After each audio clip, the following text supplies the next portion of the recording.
Is it possible that a QVC Christmas movie is actually good? No. No. Allow me to be hyperbolic for just a moment. In every genre of film, there's someone who comes along and elevates the status quo. Take, for example, Quentin Tarantino, who used his penchant for violence, whip-smart dialogue, and love of feet to turn pulp crime movies into high art. Likewise, Sergio Leone transformed the spaghetti western, and of course Judd Apatow perfected the stoner comedy. There's a new genre that's emerged in the last couple decades, one that's spawned from charming Christmas-time rom-coms like Love Actually, About a Boy, and The Holiday. Seriously, Love Actually? Yeah, I always liked that one. The Hallmark Channel realized that they could cut out all of the things that made those movies interesting, leaving just the saccharine, nauseating sentimentality, and market a few dozen bastardized cookie-cutter films each year to mostly women aged 25 to 54, preying on sexually frustrated and emotionally abandoned soccer moms. The movies are, for the most part, cut and paste. An independent, career-driven woman finds herself head over heels for a blue-collar man who grounds her and shows her the true meaning of love. And, Christmas. Yeah, that too. If the budget allows, the movie will star at least one recognizable face to slap on the poster. The network opens their checkbook and usually receives a C- effort from whichever washed-up celebrity they could find to do their bidding. These movies are typically filmed in just 1 or 2 weeks and employ a budget of roughly $1 or $2 million.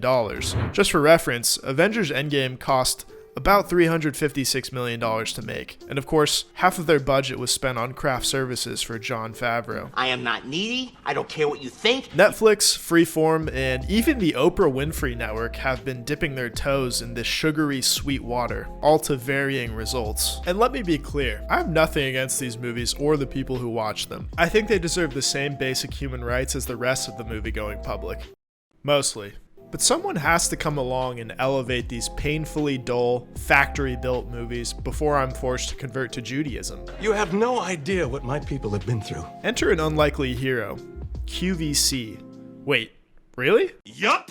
QVC, the free-to-air television shopping network that's mostly for taking advantage of the dementia-ridden elderly, stay-at-home parents, and guys who want to look at women in their underwear but haven't yet discovered the internet. Like most major networks, QVC launched a streaming platform in recent years, and no streaming platform is complete without their first exclusive movie. Netflix hit the ground running with Beasts of No Nation, HBO Max had An American Pickle, and QVC Plus? Well, they offered up Holly and the Hot Chocolate this Christmas season. David Venable, host of In the Kitchen with David, cooked up the idea for Holly and the Hot Chocolate. In a shocking turn of events, there is indeed a marketing tie-in, and it's the aforementioned hot chocolate. Merchandising, where the real money from the movie is made. QVC is in the Yuletide market to spread Christmas cheer and hot chocolate powder. And if that isn't the spirit of Christmas, then fuck.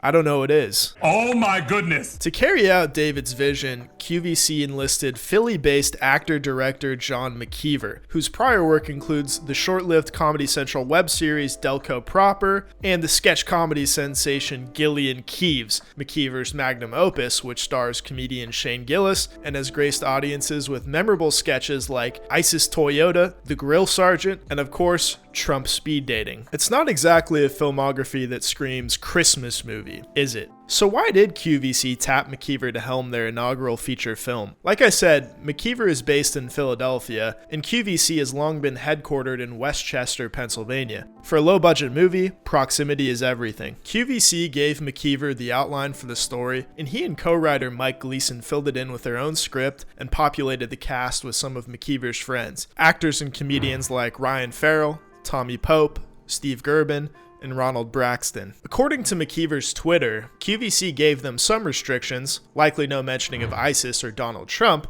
but were otherwise pretty hands-off. It's how studios used to work. They were laissez-faire with the auteur, and it led to wonderful achievements like Paul Thomas Anderson's Magnolia. It also led to gigantic messes like Paul Thomas Anderson's Magnolia. Respect the cock. Unlike the 3-hour-plus symphony that is Magnolia, Holly and the Hot Chocolate is wrapped up in a neat little package that barely exceeds an hour. The movie tells the story of two disparate souls, a widowed single father named Rudy, played by Ryan Farrell, and a food reviewer, the aptly named and titular Holly, played by the charming Hannah Gaffney. And no, I'm not being creepy. Titular means it's from the title. Please, Get your mind out of the gutter. On her trek from Philadelphia to Boston to meet her boyfriend Tommy, Holly gets in a car wreck in small town Pine Falls, a little hamlet awash in Christmas cheer, save of course for Rudy, the local tow truck operator. Holly crashes into Santa's sleigh, which serves as a gateway to a new realm, not unlike the tornado in The Wizard of Oz or Alice's rabbit hole. Fortunately, unlike Tim Burton's Alice in Wonderland, this movie doesn't make me want to gouge my eyes out of my own skull with a rusty screwdriver. Rudy's little business is called missile towing. No, not like the plant that hangs over a seasonal smooch. It's missile, like the projectile. Gets a little confusing around Christmas, but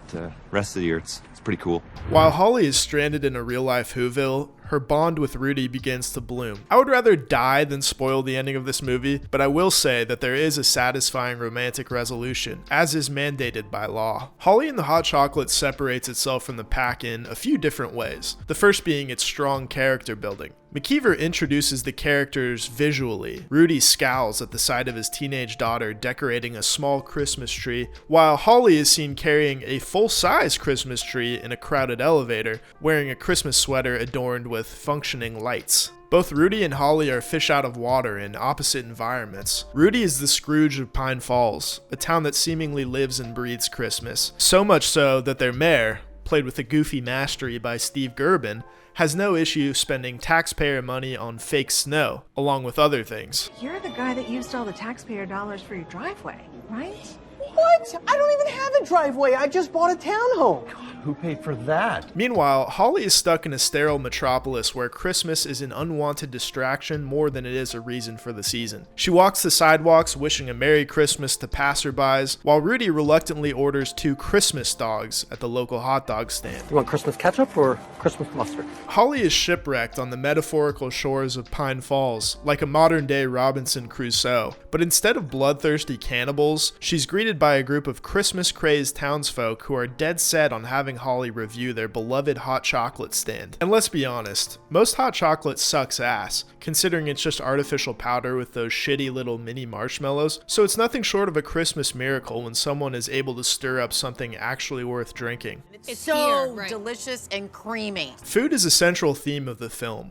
Holly reviews a swanky Philadelphia restaurant where the chef, played by McKeever himself, offers up their take on brunch, charred asparagus, and a single quail egg with not a hint, but a question of chives. Smash cut to Rudy sitting in a diner eating a full American breakfast. If you read between the lines, the film is telling us that there are truly 2 Americas, the one that's replete with snobby assholes, and the other that's slowly dying of heart disease. This is a film of dissonant notes. Holly has over 200,000 followers on social media, while Rudy uses a flip phone and asks Holly if she knows the number for Uber. The film also does something interesting that you wouldn't have expected from the genre. It doesn't tell you how to feel. There are moments where upbeat music plays over sad visuals. It's an old concept called soundtrack dissonance, or contrapuntal sound. Famous scenes that use contrapuntal sound include the ear-cutting sequence in Reservoir Dogs, or the God Only Knows montage at the end of Boogie Nights when the pedophilic colonel is beaten in his prison cell. The 2 main characters are perfect for each other, yet seemingly incompatible. Rudy is still grief-stricken for the wife he lost, while Holly is slowly realizing that her boyfriend Tommy has the emotional intelligence of the average Boston sports fan. Rudy's daughter, played very believably by Olivia Gropp, a director in her own right, and seemingly the whole town itself, is rooting for Rudy and Holly to end up together despite the internal and external forces keeping them apart. Oh, I'm not single. This movie is also profoundly funnier than it has any business being. Steve Gerben steals just about every scene as the ethically dubious mayor, while Tommy Pope nails the self-centered incumbent boyfriend role, at one point telling Holly, "You hang up first," out of nowhere in the middle of a phone call. Whether it was an intentional stroke of genius or not, QVC benefited from letting McKeever recruit his own friends, likely enabling a spirit of trust, collaboration, and improvisation between the actors and their director. McKeever is no doubt headed for bigger and better things. It seems inevitable that he'll direct a full-length feature film in the future, hopefully resurrecting the sinking ship that is the modern comedy. Or perhaps QVC will lock him down with a long-term deal and he'll deliver the network an Oscar for Best Picture before any of the other streaming platforms. Oh shit, I remember that Apple TV Plus just won for Coda. I guess that tells you how memorable the Oscars have been.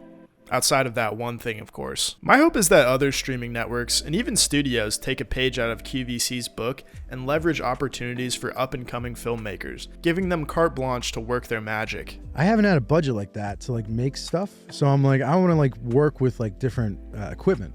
Like I had never worked with like certain cranes or like Fisher dollies, so I was like, I'll do this because then I'll just learn how to use those things. The Christmas Movie Factory is so caught up in luring familiar faces to put on their thumbnails and draw on viewers that it's resulted in a very stale product. Meanwhile, Holly and the Hot Chocolate has put a hitch in the conveyor belt by doing just the opposite. So this holiday season, if your significant other is clamoring to watch another schlocky Hallmark offering that makes you want to string some Christmas lights around your neck, spare yourself and suggest Holly and the Hot Chocolate instead.